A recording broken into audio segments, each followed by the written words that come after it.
Assalamualaikum warahmatullahi wabarakatuh.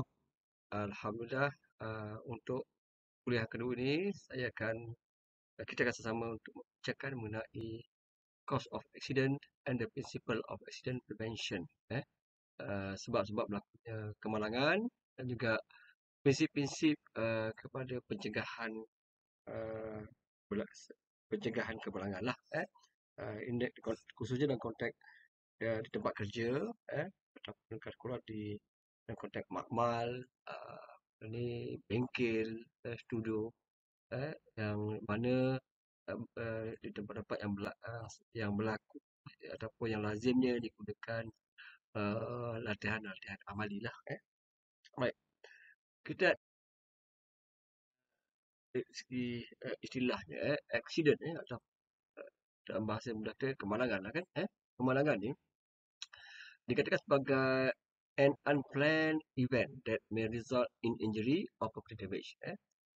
Peristiwa yang tidak dirancang, yang mana boleh mengakibatkan ataupun menghasilkan berlakunya kecederaan, kecederaan ataupun kerosakan harta benda lah. Peristiwa atau keadaan yang tidak dirancang. Itu yang dikatakan ataupun dimaksudkan dengan kemalangan. Dan the cause of most accident are first the failure of people, second is the equipment, the failure of equipment or the failure of the work environment. Ini tiga sebab utama lah. Tiga sebab utama berlakunya kemalangan. Dalam kebanyakan kes kemalangan, tiga sebab utama ni. Mana datangnya falsafah ataupun kita katakan sebagai fakta ni yang menyatakan bahawa dapat kemalangan itu kebanyakannya disebabkan oleh yang pertama dia kata adalah kerana kegagalan manusia lah. Yang pertama tu dia ikut hierarki tu berpunca daripada manusia sendiri, berpunca daripada kelalaian, kecuaian, orang yang bekerja tadi. Yang kedua dikatakan disebabkan oleh mungkin ataupun disebabkan oleh peralatan, sama ada peralatan itu gagal berfungsi seperti yang sepatutnya ataupun kelengkapan itu rosak sampai tempoh masanya dia mengalami kerosakan ataupun dia mengalami kegagalan. Dan juga yang ketiganya adalah disebabkan oleh kerana persediaan kerja tu yang menyumbang kepada berlakunya kemalangan. Jadi dalam perkara ini, tiga perkara ini terhasil sebenarnya daripada kajian. Ada kajian dibuat beribu tahun dahulu lah, 1000 tahun dahulu dibuat kajian, nanti kita akan tengok nanti, di mana dalam kajian tu dibuat dalam tempat tempat kerja yang melibatkan lebih kurang 70 ribu orang pekerja. So daripada situ 80% kemalangan tu berlaku disebabkan oleh kegagalan ataupun the failure of the people. Kemudian the rest tu sebahagian kecil disebabkan oleh kerana peralatan kelengkapan tu yang tidak sempurna ataupun gagal, dan sedikit persen saja, itu mungkin dalam 20% disebabkan oleh keadaan tempat kerja itu sendiri. Okay. Itu yang terusnya lihat kepada root cause of accident. Ini punca-punca berlakunya kemalangan itu. Root cause ni ada sebab-sebab yang lebih terperinci lah yang kita lihat. Apa yang menyebabkan berlakunya kemalangan ni di tempat kerja. Sini kita kata bahawa accident causes can be divided into three general categories. Sebab-sebab berlakunya kemalangan ini boleh dibagikan kepada tiga kategori utama. Iaitu yang pertamanya adalah unsafe acts. Itu kita kata sebagai tindakan yang tidak selamat. Siapa yang melakukan tindakan itu? Of course people lah, orang lah. Manusia lah. Tindakan yang selamat yang dilakukan oleh manusia ataupun orang yang bekerja dengan pekerjaan tersebut lah. Kemudian yang kedua disebut unsafe physical or mechanical condition. Iaitu keadaan apa ni, fizikal ataupun keadaan-keadaan mekanikal yang tidak selamat. Ini akan kita lihat ke atas, berlaku ke atas, sama ada pada alat-alat tangan, peralatan, eh, mesin-mesin, di segi keadaan fizikalnya, ataupun kalau dia ada bahagian-bahagian mekanikal, bahagian yang bergerak, yang berbuat motion dan sebagainya, barang-barang itu gagal beroperasi dengan cara yang sepatutnya.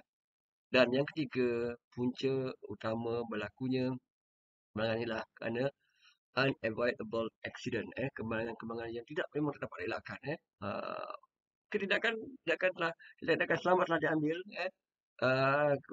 kemudiannya juga keadaan-keadaan fizikal dan mekanik peralatan yang digunakan itu juga sudah diakui selamat, tapi kadang-kadang kemalangan ini tidak juga, sebab tu dalam istilah bahasa Melayu kita ada istilah apa, kemalangan tidak berbau kan.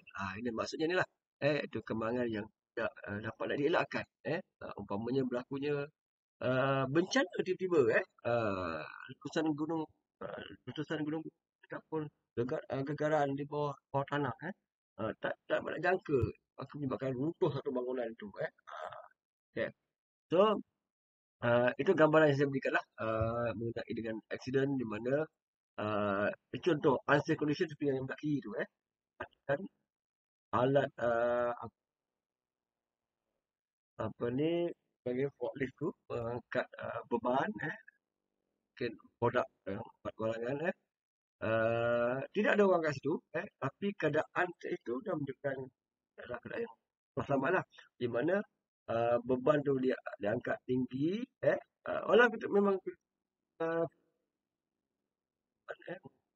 eh, tapi dibiarkan dia begitu, tanpa ada pengawasan, tanpa ada kawalan oleh orang, itu dipanggil unsafe condition, maknanya kawal pada forklift tu tinggilah kan, uh, maknanya ditinggalkan, mungkin dia keluar makan kan sebagainya kan. Wah, ini keadaan yang terselamat. Banyak sebelah kanan itu bukan unsafe act, contoh tindakan yang selamat, di mana dah dibiarkan ada pula orang yang lalu di bawah kan.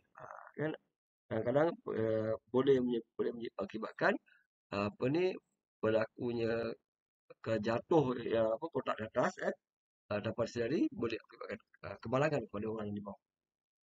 Okey, saya berhenti sekejap. Baik, seterusnya kita lihat kepada teori-teori yang berkaitan dengan penyebab-penyebab sebagai accident causation theories. Uh, Actually, terdapat beberapa, there are several more modern and scientific theories concerning accident causation, each of which has some explanatory and predictive value. Sebenarnya terdapat banyak sebenarnya, teori ataupun maklumat mengenai teori penyebab berlakunya kemalangan. So di sini hari ini saya sharekan beberapa saja, iaitu yang pertama adalah teori domino, dan yang keduanya dikenal sebagai human factors theory. Kita akan lihat satu-satu nanti. Yang ketiganya teori accident ataupun incident, accident incident theory. Yang keempat epidemiological theory, macam dengar bunyi sebenarnya apa, epidemic kan, kalau belakangan ni kita dengar istilah-istilah apa, endemik, contohnya COVID-19 kan, sebelum ni dia epidemic, belum menjadi pandemik, pada tahun 2020 dia adalah epidemic, so kita ada jadi epidemiological theory. Kemudian yang kelimanya adalah system theory, keenam energy theory, dan yang terakhir adalah behavior theory lah. So di sebelah tu ada contoh gambaran yang kita boleh boleh perhatikan teori-teori yang disebut tadi. So pentingnya didedahkan dengan pengetahuan mengenai mencuri ini supaya kita ada satu maklumat awal, maklumat awal, walaupun sekadar teori, tapi kita di situ dapat membantu kita memperjelaskan, memperjelaskan mengenai penyebab-penyebab berlakunya kemalangan ini, dan seterusnya nanti, daripada teori-teori penyebab ni kita boleh apa tu menuju ke arah bagaimana nak mengelakkannya, ataupun kalau tidak dapat mengelakkan, setidaknya dapat mengurangkan kesan daripada berlakunya kemalangan itu. So kita kena pahalusi, pelajari mengenai teori-teori yang disebutkan ini. Teori yang pertama iaitu teori domino. Teori domino ni dibenarkan oleh H.W. Inrich pada 1932 melalui hasil penulisan kajian dia, iaitu berkaitan dengan ataupun topik yang adalah first scientific approach to accident prevention, pendekatan saintifik pertama untuk mencegah kemalangan. Dan ini ditulis dalam perkara berkaitan dengan industrial accident prevention, iaitu pencegahan kemalangan industri ya. Maksudnya apa? Industri sini adalah maksudnya tempat kerja lah punya. Okey. Teori domino ini menyebutkan bahawa menunjukkan bahawa bagaimana kecederaan itu berlaku yang disebabkan oleh kemalangan. Biasanya dia mula dengan domino yang pertama, yang paling key sekali, iaitu disebut sebagai social environment and ancestry, iaitu dalam istilah kita dengan bahawa sebagai penyebab disebabkan oleh keturunan, memang dah keturunan malam kan. Contohnya ataupun memang ada orang cium itu, ataupun dan juga disebabkan oleh kesedaran sosial dia. Sosial ni mana di mana dia berada dalam kalangan, hidup dalam kelompok orang-orang yang kita ada begitu, mungkin contoh orang yang tinggal di tepi ataupun membina rumah-rumah lot ataupun rumah tinggal berdekatan dengan kawasan yang havoc ataupun yang sibuk mungkin di tepi di sebelah landasan kereta api mungkin. Jadi dalam kehidupan sosial lah macam itu, bising dan sebagainya kan. Contoh social environment dia. Daripada disebabkan oleh kerana keturunan dia ataupun social environment ni boleh menyebabkan fall of the person lah. Iaitu carelessness, iaitu kesilapan individu pada seseorang tu, disebabkan kerana kecuaian dia. Dan daripada domino tersebut, dia boleh menimbang kepada unsafe act or condition, menimbang kepada tindakan tidak selamat ataupun keadaan yang tidak selamat. Dan akhirnya domino yang ketiga ini, dia boleh dengan keadaan yang tak selamat ataupun tindakan yang selamat ni boleh mengakibatkan berlakunya kemalangan. Dan of course kemalangan tu boleh mengakibatkan berlakunya kecederaan, sama ada kecederaan ringan ataupun yang berat, ataupun yang lebih teruk kali adalah boleh menyebabkan kepada kematian. Dan termasuk juga dalam konteks injury ini adalah kerosakan harta benda, asset damage lah. Dan kita pastikan pada 3 domino yang terawal itu, iaitu di segi faktor keturunan dan juga keadaan persetaraan sosial, diikuti pula dengan kesilapan ataupun kecuaian manusia. Dan ketiga adalah tindakan serta keadaan yang tidak selamat. Ini datangnya daripada kesilapan ataupun mistake of people, kesalahan manusia itu sendiri. Jadi ini yang teori domino nyatakan teorinya begitu. Dia kata bahawa kecederaan itu disebabkan kecederaan ini termasuklah jadi kerosakan harta ataupun kecederaan sama ada secara ringan atau berat, di mana kecederaan ini disebabkan berlakunya kemalangan dia kata, kemalangan. Dan kemalangan itu berlaku disebabkan oleh kerana sama ada tindakan tidak selamat ataupun keadaan yang tidak selamat, dan keadaan yang tidak selamat ini atau tindakan yang tidak selamat ini terhasil daripada kecuaian seseorang ataupun manusia, uh, kesilapan yang dilakukan manusia. Dan biasanya kesilapan yang dilakukan oleh manusia ini ataupun kecuaian ini adalah disebabkan oleh kerana uh, mungkin itu keturunan dia diwarisi, ancestry, dan juga disebabkan oleh kerana keadaan sosialnya. Itu yang menyebabkan. Jadi dalam konteks ini, soalannya bagaimana nak cegah tu? Di mana tempat nak cegah tu? Nak cegah apa? Nak cegah sama ada berlakunya daripada kemalangan, kecederaan, atau yang paling elok mencegah daripada berlakunya kemalangan itu sendiri. Bagaimana? Itu mungkin kita boleh fikirkan sampai ini. Dalam lanjutan daripada itu, dalam teori Hindus ni, dia kata tadi macam saya cakap awal ni bahawa uh, kecederaan itu disebabkan oleh kemalangan tadi. Sementara kemalangan ini disebabkan kerana tindakan-tindakan yang tidak selamat, di mana injured person or unsafe or an unsafe condition workplace. Di mana kemalangan ini disebabkan kerana tindakan yang tidak selamat, uh, oleh orang yang tercedera itu tadi, ataupun adalah keadaan yang tidak selamat di tempat kerja itu tadi.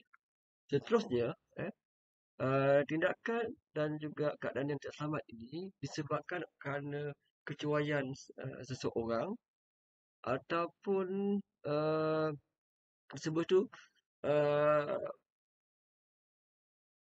penyelenggaraan peralatan yang tidak proper, tidak teratur, tidak betul, ataupun peralatan-peralatan tu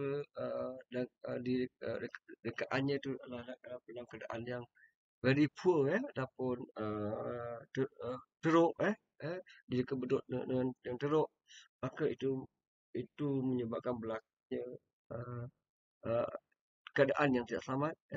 Kemudian seterusnya tindakan ataupun fault, kesilapan dilakukan oleh seseorang itu, dia menghasilkan suasana sosial ataupun yang yang disebabkan oleh kerana dia punya keturunan dia betul. Sementara social environment ada sini where and how a person was raised and educated.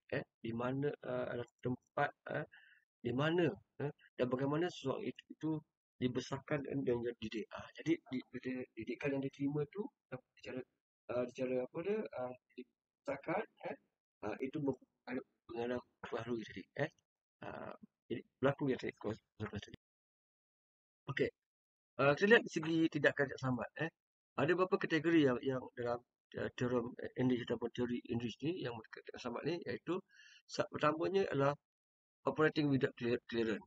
Maknanya seseorang itu mengelakkan sesuatu itu tanpa mendapat maklumat yang jelas bagaimana cara nak mengelakkan dengan cara yang betul, ataupun dengan cara yang selamat. Tak ada maklumat sama ada maklumat tulis ataupun lisan, ataupun dia tidak mendapat memperolehi latihan yang sepatutnya, mengendalikan sesuatu. Dalam konteks ini mungkin mesin ataupun peralatan. Kemudian yang kedua adalah operating at unsafe speed, mengendalikan pada kelajuan yang tidak selamat. Mungkin peralatan atau mesin itu sepatutnya dioperasikan pada kelajuan yang tertentu yang ditetapkan, tapi dia mengambil tindakan lain begitu, iaitu mungkin lebih laju daripada yang sepatutnya ataupun lebih perlahan daripada yang sepatutnya. Maka ini menyumbang. Ini adalah satu tindakan yang tidak selamat yang menyumbang. Kemudian yang ketiga adalah apa ni, rendering safety device inoperative. Eh, uh, eh, tak gunakan dah. Eh, Pakatan keselamatan. Walaupun dah disediakan, tak gunakan. Ini pun satu tindakan yang tidak bijak, kurang bijak, tidak cermat. Kemudian yang keempat, menggunakan peralatan-peralatan yang tidak selamat ataupun uh, menggunakan dengan cara yang tidak selamat. Ambil contoh yang paling mudah lah. Kita apa, di rumah kan. Apakah tindakan biasanya yang kita lakukan yang apa, menggunakan peralatan yang tidak selamat atau paling ketara kali adalah wire elektrik lah kan, yang kita tengok wire elektrik kadang-kadang wire elektrik tu dah keluar dah dia punya apa, dia punya wire tu keluar bulu-bulu dia yang daripada plug tu kan. Kita tetap masih gunakan lagi padahal itu boleh mengundang kepada berlakunya kemalangan.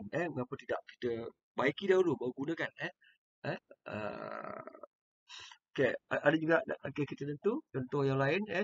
Contoh kalau kali nak musim-musim perayaan, nak mencat upah kan, ada yang apa punya apa pendapatan lebih sikit mungkin boleh mengupah orang ada apa yang kurang kurang pendapatan lakukan sendiri masa nak buka tin tu ada gunakan tool-tool yang tentu ada gunakan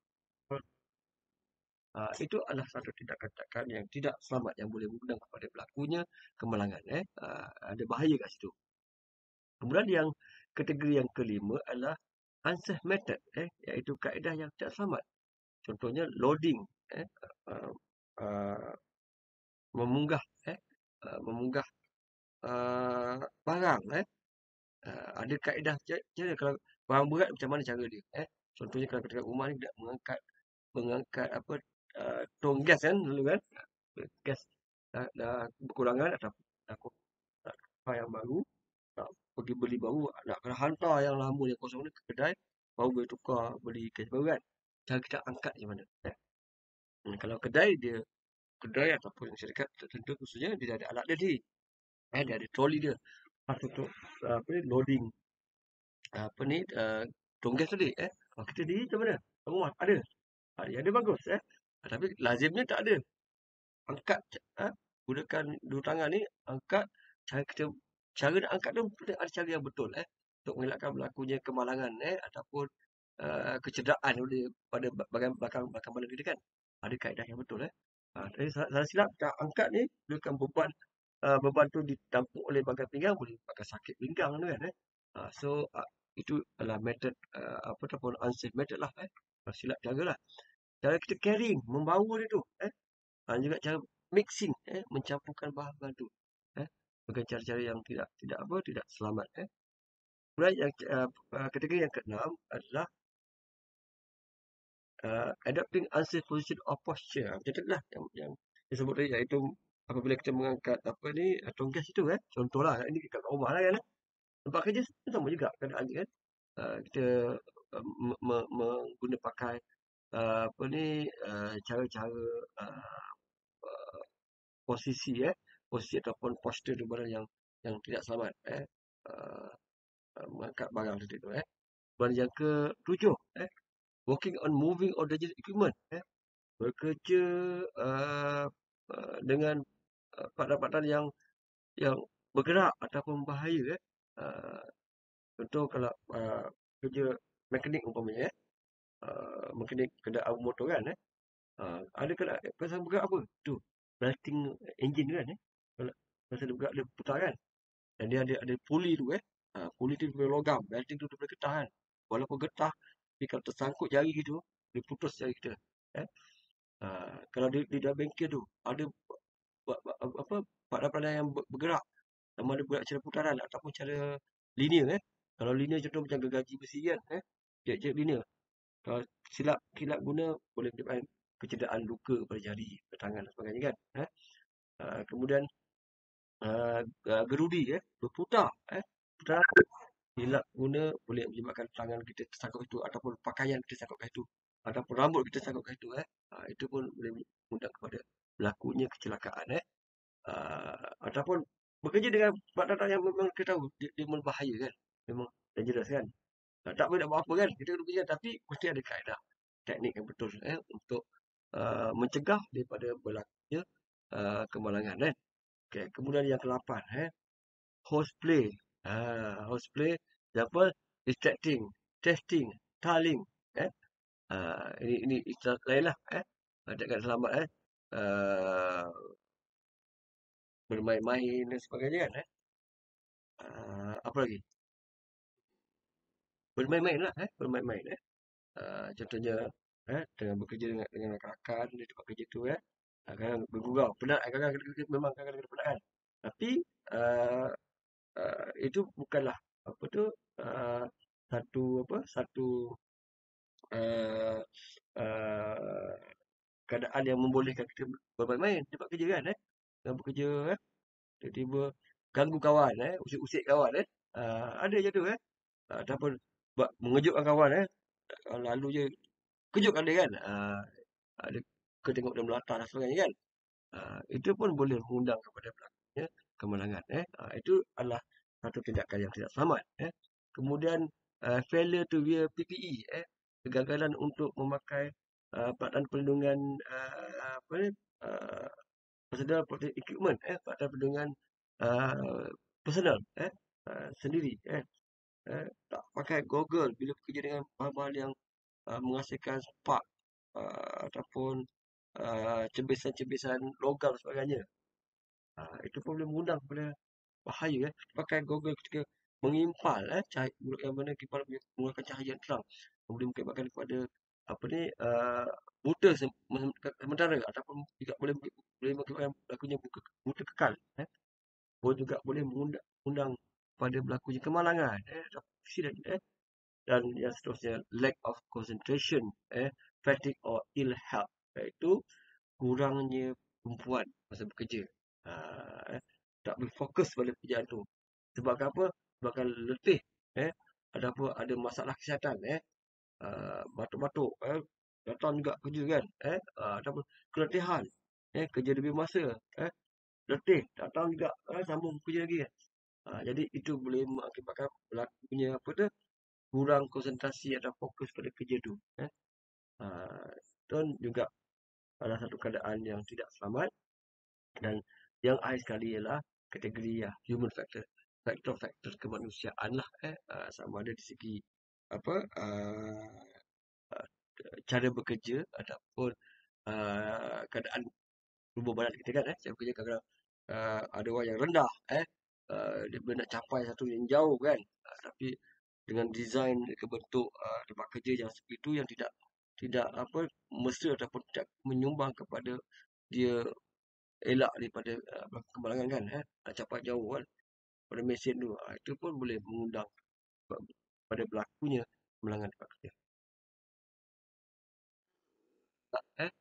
Kategori yang lain juga iaitu unsafe condition. Kalau menurut dari English sendiri. Unsafe condition ni ada beberapa kategori juga. Iaitu yang pertama inadequate guarding. Ada mesin-mesin yang dah ada penutup dia pada bahagian bergerak pada mesin dah ada penutup dia, tapi mungkin tidak mencukupi kat je ada ruang-ruang lain yang mana boleh dimasuki oleh anggota tubuh badan kita dan sebagainya kan terutama mesin-mesin uh, yang mengakibat pergerakan kalau kat rumah tu contoh mudah apa kalau zaman dulu yang mudah apa ni mesin jahit kat rumah kan yang pakai kaki tu kan yang gunakan pergerakan apa belting kan getah kan belting tu pakai kaki dulu kan uh, nampak ada apa ada guard kan ada pun pelindung logam pelindung kaki kanan kan tapi mungkin tak berkopi ada logo-logo lain tak boleh juga terselip tengah jahit terselip pakai kain tengah jahit tu lalu pun boleh menyumbang kepada berlakunya kepada kemalangan kemudian kategori kedua dalam keadaan yang terselamat ni adalah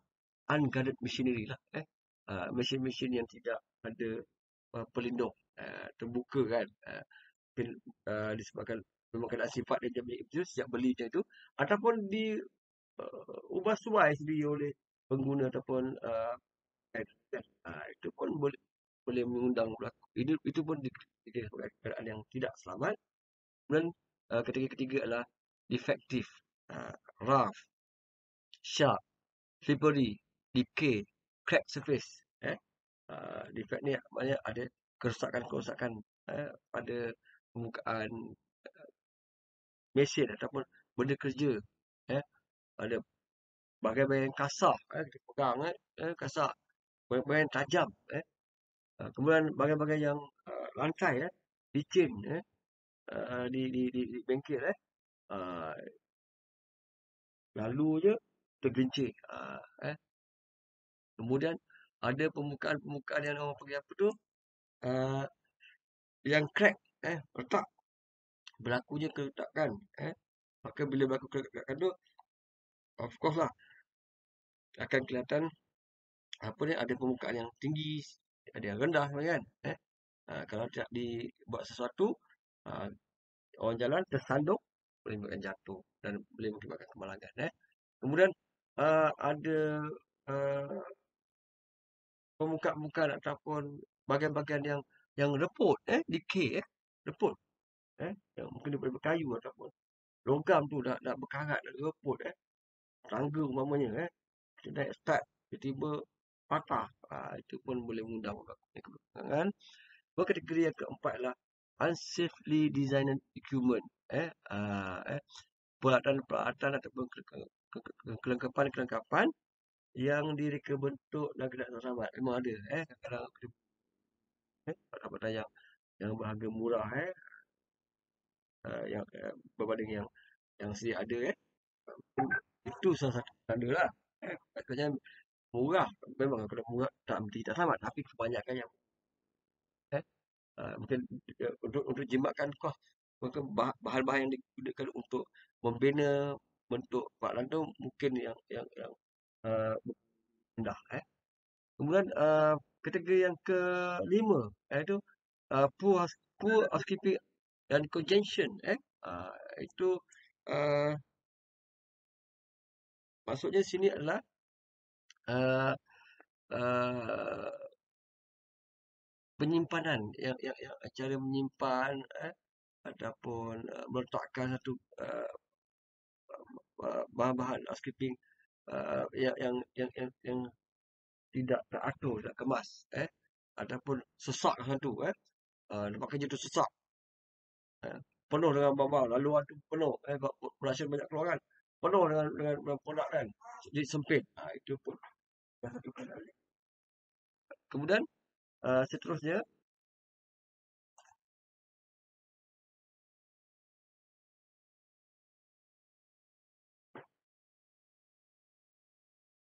berbalik semula kepada apa ni, keadaan tak selamat, iaitu yang kelima, iaitu keadaan housekeeping yang teruk lah, mungkin susunan,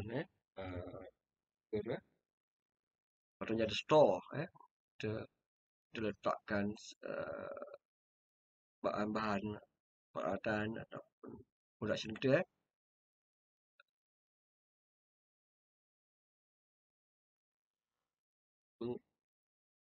Pasal lah, istilahnya pasal pasal yang lemah, dan juga mungkin kesesakan dalam ruang kerja itu sendiri. Kadang kawasan tu, kawasan ruang kerja tu begitulah keadaannya, tapi kita perlu kemaskan dia. Ada kawasan khusus untuk laluan, yang mencukupi, yang tidak menghalang laluan bekerja dan sebagainya kan. Jadi kalau tempat yang sesak ini ataupun mungkin housekeepingnya lemah ni, itu boleh mengundang kemalangan. Ambil contoh dekat kita, kalau kat rumah kediaman kita perhatikan, kalau rumah siapa yang duduk di rumah-rumah teras, kalau rumah tu dah ada, dah siap ada dia punya apa, car wash, ataupun tempat parking kita, tetap juga orang parking tepi jalan, rumah sebabkan laluan sempit, patutnya dua hala je, jadi sehala kan, banyak tempat kan sekarang ni kan. Kadang-kadang ada orang sengaja letak di luar, bagi car wash tu kosong. Itu memang car wash dah penuh dengan kereta, mungkin rumah tu cukup untuk satu kereta saja, dia ada keluarga tu ada lebih daripada satu kereta, jadi ada lebih tak di luar. Kadang terpaksa tak di belakang, bahkan belakang rumah kan. Belakang rumah yang mana belakang rumah kita dengan belakang rumah rumah yang belakang pun ada rumah juga. Kita bertemu kan. Ada satu lorong. Lorong tu memang khusus untuk apa? Untuk uh, uh, lori mengangkut sampah, loading dan sebagainya kan. Tapi ada parking itu, parking belakang rumah juga. Itu mengibatkan kesesakan. Kalaulah berlaku je, kalau keadaan tu berlakunya kebakaran seluruh rumah, bomba nak lalu memang sangat susah lah. Tak sempat agak rumah dah hangus dah rumah tu, dah hangus berderai, berkecai dah tu kan. Barulah bomba sampai, baru sempat nak keluarkan hos untuk memadamkan kebakaran. Eh, Kuncinya jalan kiri kanan dah sempit dah kan. Tapi kan bomba boleh, boleh. Dibenarkan dalam undang-undang boleh. Langgar je kita janji tidak selamatkan lu, dah terbakar.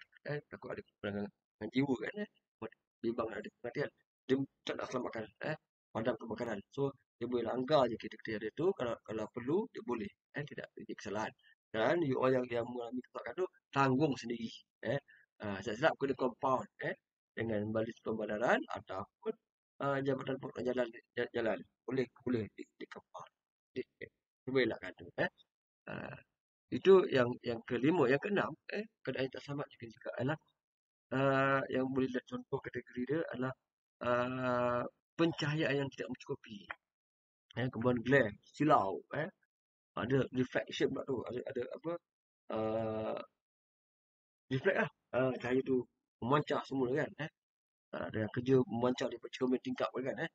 Uh, Ataupun perkara lah cahaya yang tidak eh, bekerja bekerja dengan benda yang halus, cahaya malam dia kan di atas kan, jauh ke atas malam. Tak cukup cahaya, tak berapa nampak. Nak masukkan apa komponen pun tak susah pasal tak kelihatan kan, susah kelihatan.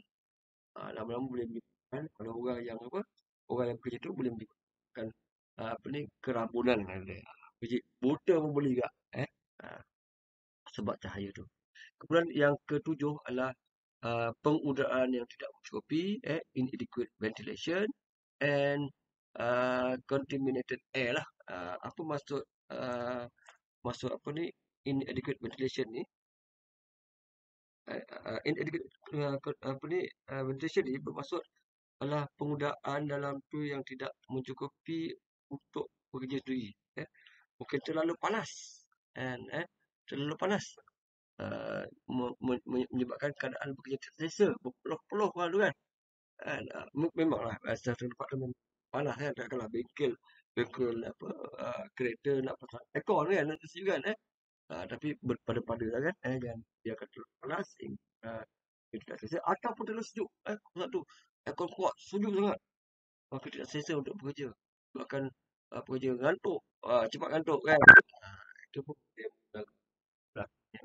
halangan jadi itu boleh sebabkan udara yang tidak tercukupi ataupun contaminated air maksudnya udara yang tercemar itu pun boleh menjejaskan sama ada bau-bauan ataupun toksik dan sebagainya kan boleh menjejaskan kesihatan mereka-mereka yang bekerja di kawasan itu itu yang ketujuh. Yang ke-8 yang jatuh kepada keadaan yang tidak selamat juga adalah unsafe clothing or PPE pakaian yang tidak selamat ataupun PPE yang tidak selamat kena koyak pecah uh, buruk, kotor dan sebagainya.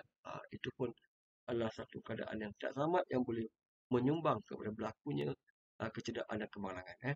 Dan yang ke-8 iaitu proses-proses yang tidak selamat yang guna pakai. Kena cepat kerja yang ada step-step dia diringkaskan menjadi kurang sikit pasal nak cepat keluarkan produk tu kan. So proses-proses yang tidak selamat ini juga boleh menyumbang kepada kemalangan dan akhir sekali lah keadaan keadaan yang panas yang apa hot lah hot kemudian yang humid ni yang lembab atau keadaan yang bising itu juga adalah satu keadaan-keadaan yang pada tempat-tempat pekerjaan boleh boleh katakan sebagai keadaan yang selamat lah contoh juga bising kan kalau tempat tu memang untuk betul-betul kerja tu fokus maka bising ni boleh mengganggu tumpuan pekerja kan itu pun boleh menyumbang kepada keadaan selamat lain lah kalau memang dia memang tempat kerja dia memang bising kan, umpamanya penyanyi menyanyi dekat studio nyanyian kan, memang bising kan. Kalau tak bising tak dengar suara dia kan, tak dapat nak rakamkan lagunya dengan ikut kehendak dia kan, itu lain itu berbeza kan. Okey, ah, itu keadaan yang tak selamat ikut teori. Seterusnya, ah, kita lihat kepada gabungan antara unsafe act and condition, gabungan antara tindakan tak selamat dan juga keadaan tak selamat, mengikut teori Hinge ni. So kita lihat di gambar di bawah ni, menunjukkan bagaimana tindakan yang tidak selamat dan keadaan yang tak selamat boleh berinteraksi untuk menghasilkan aksiden. Kita lihat bulatan yang pertama yang duduk kaki tu, unsafe act, kemudian dia bertindak dengan unsafe condition. Di tengah-tengah itu sebagai accident potential, makna potensi berlaku kemalangan sangat tinggi apabila situasi itu berlaku dalam satu masa, iaitu keadaan dah tak selamat, kemudian kerja pula dengan cara yang selamat, maka potensi berlaku kemalangan adalah sangat tinggi kat sini.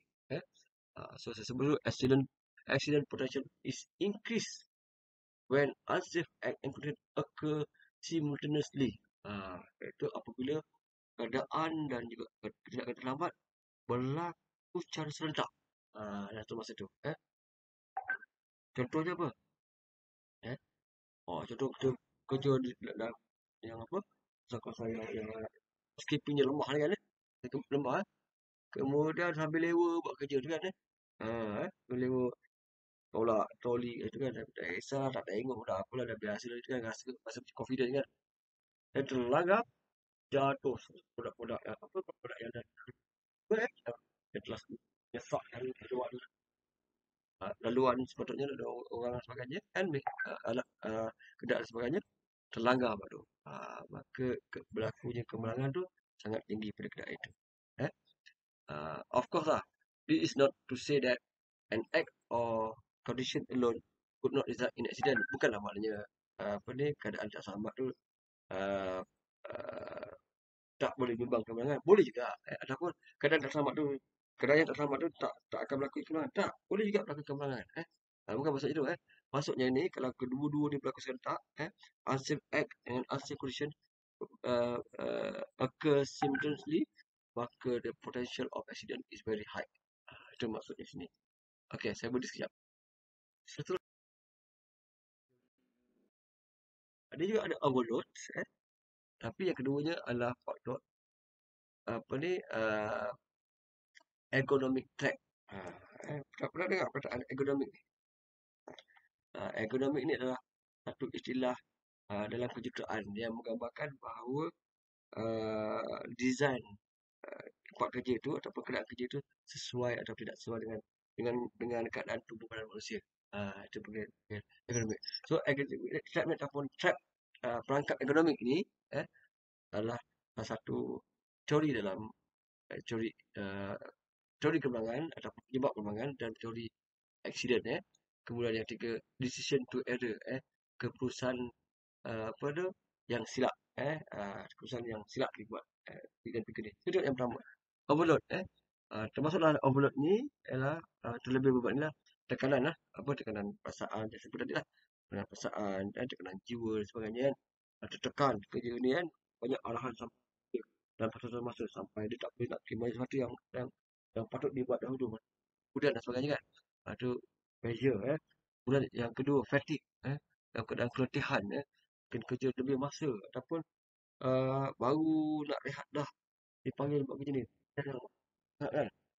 Motivasi diri kurang atau tak ada motivasi,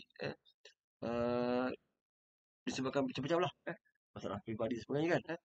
Kemudian pengaruh dadah, mungkin dadah ni memang dia ambil dadah secara haram tu, apa dalam keadaan hayal dia itu juga overload. Ada juga yang ambil dadah untuk sebagai ubat, contohnya ambil tablet lah, tapi tablet ataupun ubat tu mempunyai apa, dos yang tinggi hingga yang tinggi dan juga memberi kesan kepada apa tu badan lemah.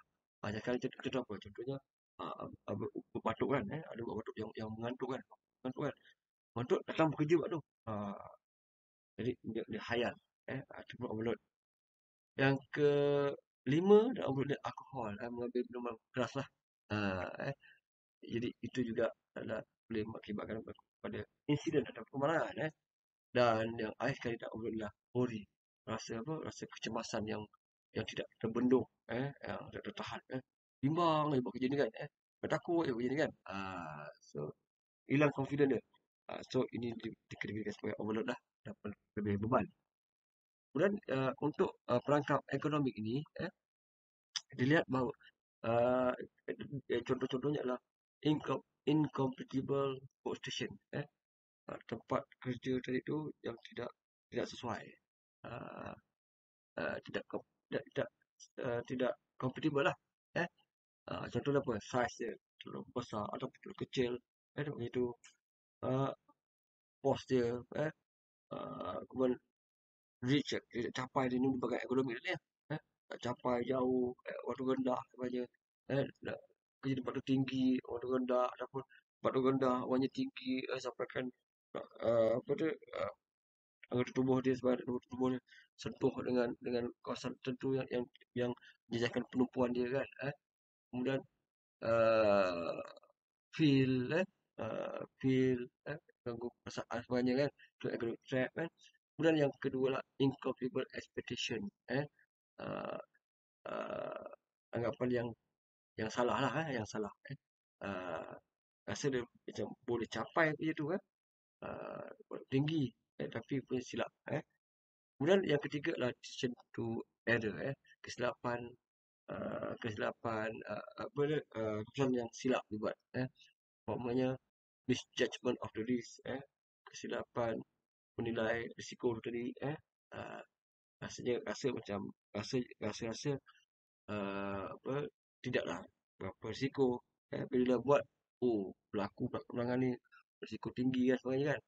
Kemudian yang kedua unconscious desire to error, tanpa sedar, tanpa sedar, eh, kemenangan tu, kesilapan tu ada, kesilapan tu ada tapi dia tak sedar ataupun lambat sedar, unconscious desire to error. Kemudian yang ketiga logical decision based on the situation, keputusan-keputusan logik yang berdasarkan kepada situasi, yang dibuat berdasarkan logik semata kan. Orang rasa tak berbahaya ni, boleh buat ni. Sebab yang ni kan adalah logik-logik dia kan. Tapi memang dia tahu benda tu dimaklumkan memang um, sangat berbahaya, tapi dibuat juga pasal ikutkan apa percaturan logik itu kan. Jadi itu mengundang kepada berlakunya human error lah sebut. Ketiga-tiga tadi overload, economic trap, decision error, ini menyumbang kepada kesilapan manusia tu dia, human error. Dan human error ini juga boleh memberi kesan kepada kegagalan pada sistem yang ada. Pertama, kepada polisi yang sedia ada kan, kepada responsibility, ketanggungjawabaan, kepada sistem latihan, silap latihan tu, eh, uh, maka berlaku itu overload economic track and situ error tu, kemudian inspection, pemeriksaan, uh, correction, pembaikan dan juga standard-standard dah. So, error ni apa boleh system error dan juga human error. System error ni boleh menyebabkan kepada berlaku accident. Termasuk juga sistem failure ni juga boleh menyebabkan berlaku accident dan akhirnya accident tu boleh mengakibatkan berlakunya kecederaan dan juga kemalangan. Ini teori yang ketiga iaitu teori accident incident. Okay, epidemiological. Epidemiological teori ni, dalam teori epidemiological ni berkaitan dengan penyebab berlaku kemalangan, ada dua faktor utama yang didapati, iaitu teori ini menjadikan bahawa ciri-ciri predisposition characteristic dan juga situational characteristic.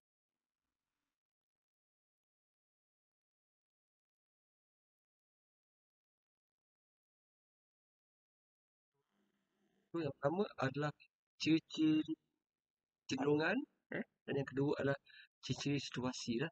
Kita lihat yang pertama, ciri-ciri kecenderungan ini, dia kata bahawa susceptibility of people, uh, ke apa dalam bahasa Melajunya disebut sebagai uh,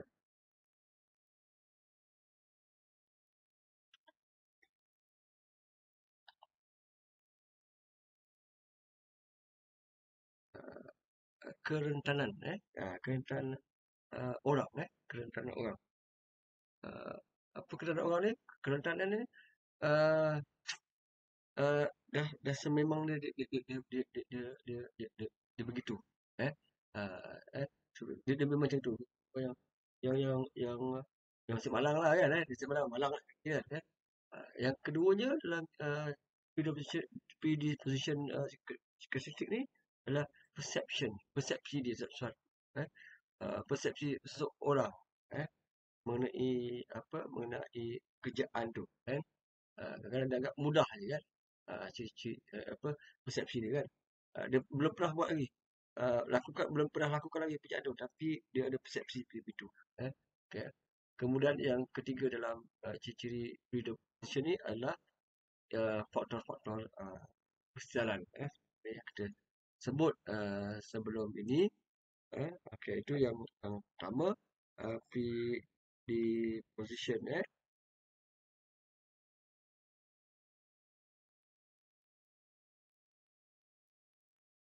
Kemudian yang kedua adalah ciri-ciri situasi. Termasuk dalam ciri situasi adalah apa ni penilaian risiko oleh individu. Uh, Maknanya dia tidak berdasarkan kepada apa dia pengetahuan ataupun maklumat yang diberi kepada dia dari pekerjaan itu. Tapi berdasarkan pada pelayan diri sendiri. Dia rasa risiko tu tidaklah berapa sangat. Ataupun ada orang tinggi sangat risiko tu, tak nak langsung tak nak pekerjaan kerja yang diberi kepada dia kan. Pun dia juga. Yang pertama. Yang kedua adalah uh, peer pressure ataupun tekanan rakan sebaya ataupun rakan sekerja. Okay, ada rakan memaksa-masa dia buat walaupun dia bukan bidang dia ataupun dia tidak mampu lakukan itu, tapi dipaksa juga dia suruh buat itu. So itu juga sebab berlakunya kemalangan tu. Dan yang ketiga adalah priorities of supervisor. Keutamaan apa ni penyedia dia, superior dia, orang atasan dia. Oh, kena buat dia dulu. Sedangkan dia ada apa? Dia ada apa? Ada hierarki pekerjaan itu. Tapi disebabkan oleh supervisor yang memaksa-maksa menyuruh dia sehingga dulu sehingga dia terpaksa untuk skip beberapa tugas yang beberapa proses kerja yang sepatutnya dilakukan. Yang mana proses kerja itu adalah dilakukan direncanakan untuk dia buat kerja dengan cara yang selamat. Kerana desakan supervisor mungkin nak production nak banyak ni. Keluaran kena capai target ni. Apa pun kerja walau apa berlaku hari ni kerja target. So dia lah itu boleh memaksa dia bekerja dalam keadaan di mana memaksa dia skip beberapa proses kerja yang sepatutnya dia lakukan. Itu penyumbang kepada berlakunya kemalangan. Dan yang keempat dalam situasi lah, attitude, sikap lah. Sikap yang ambil endah tak endah, acuh tak acuh, sikap yang negatif terhadap tugas yang dilaksanakan tu.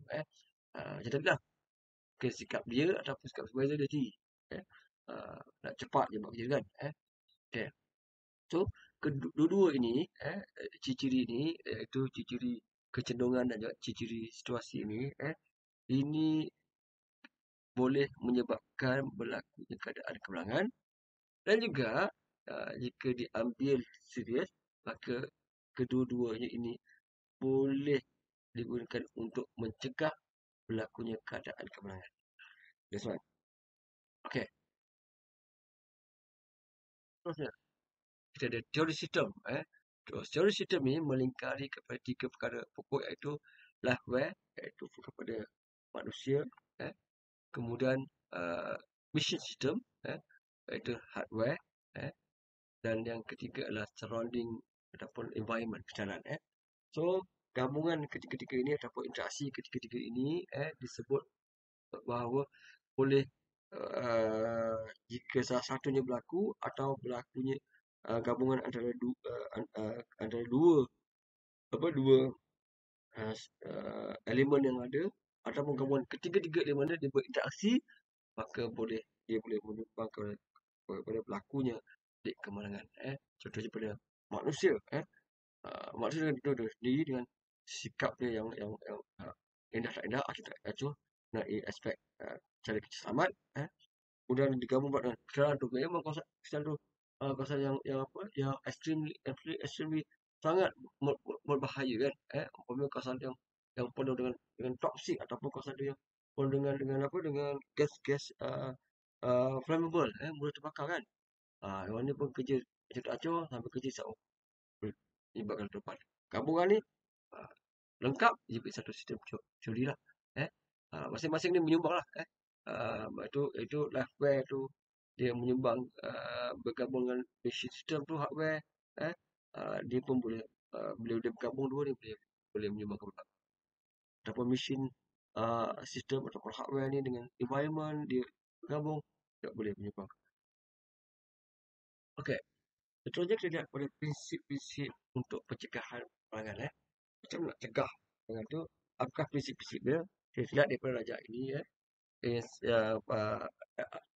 ada dua komponen utama, iaitu yang di atas ni adalah sebagai hazard, atas ni hazard, nampak hazard. Kemudian yang di bawah ni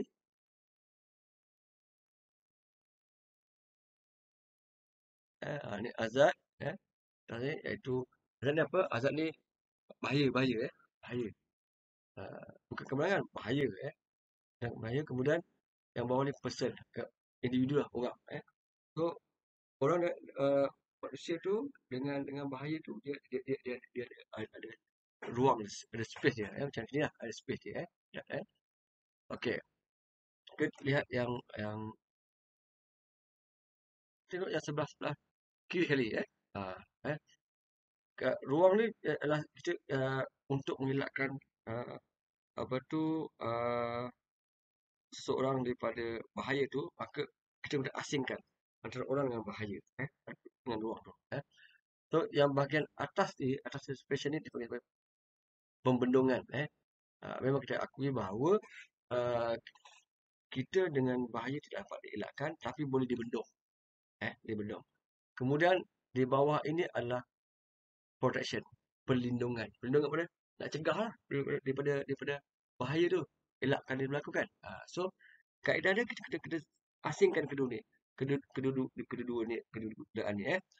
Kalau pada person, kalau boleh lakukan diri, iaitu kita protect diri kita, lindung dia dengan perlindungan yang mencukupi. Contoh bawah ni lah. Contoh person ni, garis ni, garis hitam ni, walaupun bahaya ni ada, dia terlepas nampak ni. Bahaya ni ada, bahaya tu wujud, tapi jika dengan ada perlindungan yang mencukupi, maka kita dapat mengelakkan, dapat melindungi individu daripada bahaya yang ada. Dan seterusnya dapat mengelakkan berlakunya kemalangan pada diri dia, dan seterusnya dapat mengelakkan berlakunya kecederaan kepada diri dia atau pada harta benda dia. Okey.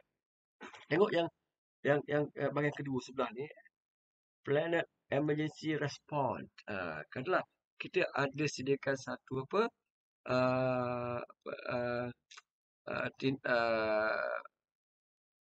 tindakan emergency yang terancam. Dah rancang lah. Kalau berlakunya apa-apa, kita dah ada plan lah. Macam mana nak mengelakkan dia. Perhatikan sini. Anak panah ni, dia memang terdedah secara langsung dengan bahaya dia. Maksud terdedah, tapi dia di-protect. Dilindungi. Protection dia tinggi. Di-protect di sini. Kerana dengan adanya perancangan tindak balas tindakan emergency, maka kita dapat mengelak daripada seseorang daripada terdedah kepada bahaya yang ada. Okey. Seterusnya kita perhatikan yang ketiga. Eh, Sekiranya seseorang itu tidak mempunyai apa tu inadequate protection, perlindungan yang mencukupi, dan kemudian bahaya uh, ada dan dia terdedah kepada bahaya, maka apa yang akan berlaku di sini, so dia boleh terkena bahaya tu. Ha, dia boleh terkena bahaya tu. Eh, boleh. Bukan dia akan kena, tapi kena. Maksudnya begitu. Kemudian tengok yang keempat. Katalah pengasingan tu mencukupi, adequate. Memang kita terdedah punya bahaya dan person ni pun tak ada protection, tak ada kan. Tapi kita asingkan dia. Asingkan mana? Dia tidak bekerja dalam situasi dalam keadaan yang berbahaya tu. Maka kita asingkan itu masuk pengasingan lah. Dia tak kerja tu. Letakkan orang lain. Bukan dia. Kan? Ataupun dia tak ada kat situ. So, maka insyaAllah dia tidak terdedah kepada bahaya tersebut. Walaupun bahaya itu memang ada. Kemudian yang kelima, apa dia? Uncontrolled harmful event. Peristiwa tidak uh, apa? Peristiwa uh,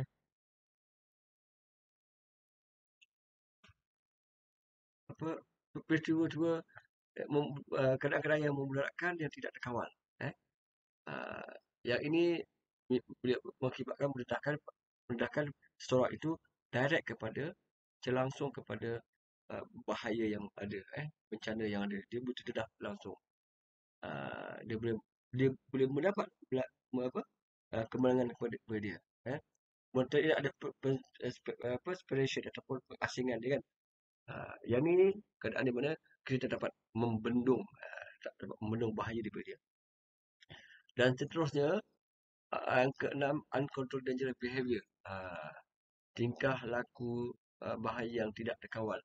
Orang-orang yang ini, person-person ini, dia dah ada perlindungan. Protection untuk dia tak ada kan. Kemudian bahaya tu memang terdedah. So, dia boleh terus direct kepada bahaya tu dan dia boleh kadar ataupun apa ni, tumpuan untuk dia berlakunya kemenangan malang kepada dia adalah sangat tinggi. Orang-orang seperti ni. Uh, Kemudian yang ke-7, apa, uh, pembendungan yang tidak mencukupi. Bahaya itu ada tapi tak cukup dibendung. Waktu kemungkinan boleh terdedah kepada bahaya itu. Kemungkinan. Uh, eh, ada cuba dibendung tapi tidak mencukupi. Bendung daripada bahaya itu tak cukup. Mana bahaya itu apa, tidak dikawal lah. Okay. So, orang-orang ni mungkin boleh terdedah bahaya tersebut. Dan yang akhir ke-8, uh, inadequate containment ataupun apa ni, sama macam tadi keadaannya, pembendungan yang tidak mencukupi, kemudian kita perhatikan bahawa uh, yang ini adalah pembendungan terhadap uh, bahaya itu sendiri. So, apa perlu buat? Kita perlu eliminate.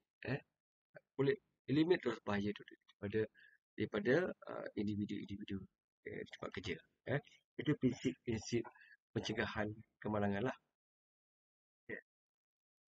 Selain itu, ada juga beberapa pencegahan kemalangan yang dilakukan, iaitu saya katakan bahawa program-program pencegahan yang efektif mestilah mempunyai empat kriteria.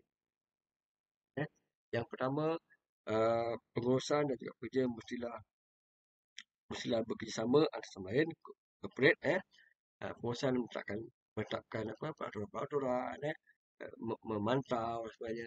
Dan pekerja mestilah memberikan kerjasama, iaitu dengan cara mematuhi peraturan yang ada. Tidak boleh skip walaupun satu sedikit pun peraturan itu. Okay. So, mana both party, perusahaan, mana employer sendiri dan juga pekerja-pekerja mesti bersama. Kemudian selain itu yang kedua adalah perusahaan tertinggi mestilah apa tu mengkepalai program-program pencegahan keuangan ni. Bukan dibiarkan bagi pada pekerja bawah ni buat, tak. Top management kena ambil inisiatif dan mestilah mengepalai. Dia yang apa? Lead apa ni program-program pencegahan tu. Yang ketiga, there must be a definite and known safety policy. Mesti ada dasar-dasar keselamatan yang jelas dan diketahui semua orang, termasuk top management dan juga. Dan yang keempat, the organization and resources to implement policy. Mesti ada ada struktur organisasi yang jelas, ada sumber-sumber yang mencukupi dalam melaksanakan polisi-polisi yang ditetapkan. Khususnya polisi-polisi yang melibatkan pencegahan berlakunya kemalangan. Tak boleh kita kata tak boleh katakan ini makan belanja bajet yang tertentu laksanakan. So tak payah buat lah. Itu satu kira yang silap, yang salah. Kemudian yang kelima, dalam program-program pencegahan keuangan ini, the best knowledge and method must be applied.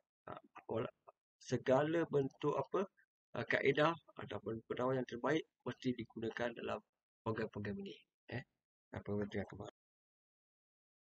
Dan yang seterusnya, penyiasatan kemalangan. Good safety and health program and management system should have systematic approach to accident investigation. Di mana kita kata di sini bahawa program-program keselamatan dan kesihatan yang baik dan juga sistem pengurusan yang baik mestilah mempunyai pendekatan yang sistematik kepada dalam menyiasat kemalangan. Mesti ada pendekatan sistematik. Teratur. Kalau berlaku kemalangan tu dia ada cara dia macam mana nak siasat. Kedua salahkan pada orang tertentu ataupun kita letakkan kesalahan pada kerja ataupun pada orang yang malang tu pada individu tertentu tak. Tapi dia mesti ada cara dia bagaimana nak siasat berlakunya kemalangan tu. Sebagai accepted approach lah. Kemudian yang ketiga, mengenal pasti faktor-faktor yang lazim. Mengenal pasti faktor-faktor casual, penyebab berlakunya ni. Dan yang ketiga, melaksanakan ataupun mengimplementasikan tindakan-tindakan pembaikan. Itu accident investigation, penyiasatan. Dan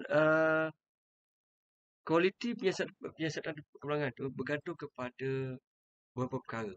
Yang pertama, ketepatan dan juga berapa lengkapnya maklumat yang diberikan tu. Maklumat yang diberikan mengenai kemalangan yang berlaku tu mesti tepat. Bukan andaian semata-mata ataupun anggapan atau cakap dengar daripada orang yang berkait kan. Sebab itu boleh menyumbang kepada maklumat yang tepat. Umpamanya bila berlaku kemalangan tu, macam mana boleh berlaku, siapa yang terlibat, tu maklumat-maklumat mesti tepat. Kemudian lengkap, maklumat mesti lengkap, semuanya mesti ada kat situ. Supaya nanti action boleh diambil ataupun boleh buat analisa yang tepat, yang betul terhadap peristiwa-peristiwa yang terjadi itu.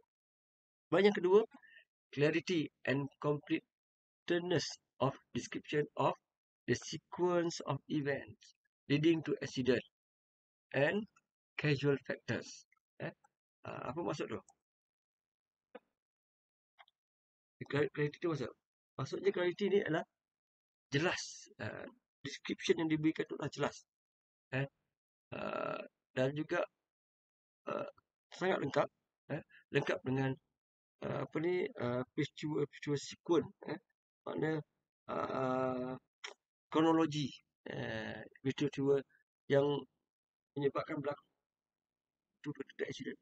Kronologi itu mestilah jelas, tu lengkap, tahu satu-satu. Kian berlaku bila, akhirnya dia apa. Kemudian faktor-faktor casual tu, faktor casual tu juga jelas dan lengkap. Yang ketiga, quality accident biasa pengulangan ini bergantung kepada recommendation, correct adequation of the all casual factors. Identity, pengenalan pada faktor casual.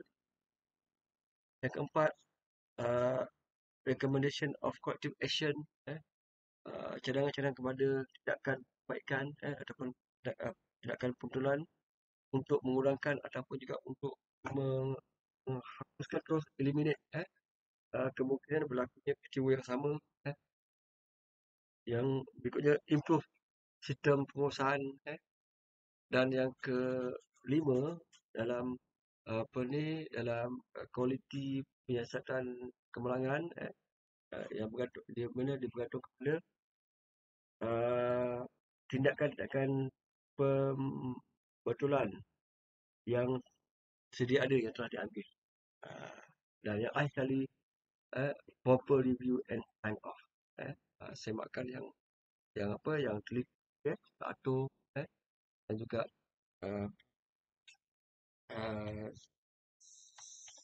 sign off ni. Tanda keluar. Tanda keluar maknanya selesai. Sehingga dapat selesai penyiasatan itu. Sehingga dapat maklumat yang tepat, terperinci dan sahih. Okey, itu saja untuk kuliah kita kedua hari ini berkaitan dengan sebab-sebab kemalangan dan prinsip-prinsip pencegahan kemalangan. Dan kalau kita boleh buat mengkaji sedikit mengenai apa yang telah kita pelajari hari ini. Okey, adik telah sentuh mengenai topik ini. Antara perkara yang disentuh adalah teori-teori penyebab kemalangan, accident causation theory. Ada tujuh teori yang telah dibincangkan itu. Kemudian juga di awalnya dimulai dengan takrifan mengenai ataupun pemahaman kita ataupun konsep mengenai kemalangan, apa itu kemalangan, dan juga disentuh mengenai sebab penyebab, sebab musabab berlakunya kemalangan ataupun root cause of accident. Kalau sebut ni root cause ni root causes, maknanya punca-punca lah, punca-punca kemalangan tu. Juga ada sentuh mengenai prinsip-prinsip pencegahan kemalangan, dan yang akhir sekali tadi saya telah bincangkan mengenai program-program pencegahan kemalangan yang boleh dilaksanakan, iaitu ada program-program pencegahan yang efektif dan juga kriteria-kriteria program-program yang efektif. Jadi sekian itu saja untuk hari ini. InsyaAllah kita akan jumpa lagi pada topik yang akan datang. Dan jangan lupa untuk membuat ulang kaji topik ini, juga akan ditanya beberapa soalan dalam soalan dan akhir mengenai topik ini. Sekian, terima kasih. Jumpa lagi dan salam sejahtera.